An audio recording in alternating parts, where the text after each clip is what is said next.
Governor Charlie Baker says he now has a pretty good idea of the magnitude of the state budget deficit, and it's a big number. Good evening and welcome to 22 News at 6. I'm Barry Krieger. And I'm Laura Hutchinson.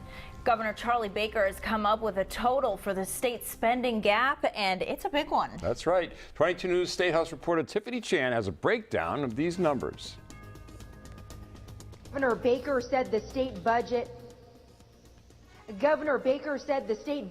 more than $750 million short, and he said tax revenues aren't the issue. He believes state spending is the primary problem. This problem needs to be addressed, and it needs to be addressed now.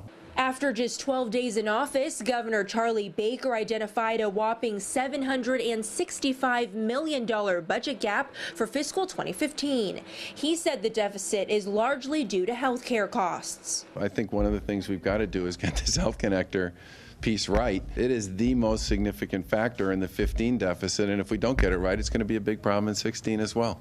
Baker hopes to use $200 million in capital gains that would otherwise go to the state's rainy day fund, but that requires legislative approval.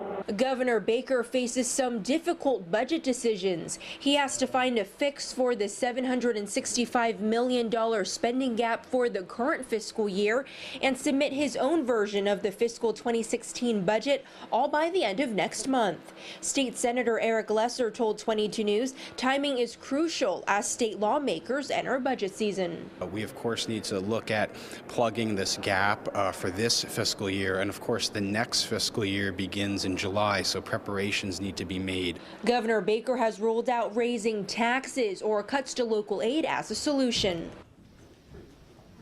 The total fiscal budget for 2015 was $36.5 billion, with most of that money already spent. Baker said he'll have a plan to solve the budget gap over the next few days. Reporting live from the State House in Boston, Tiffany Chan, 22 News.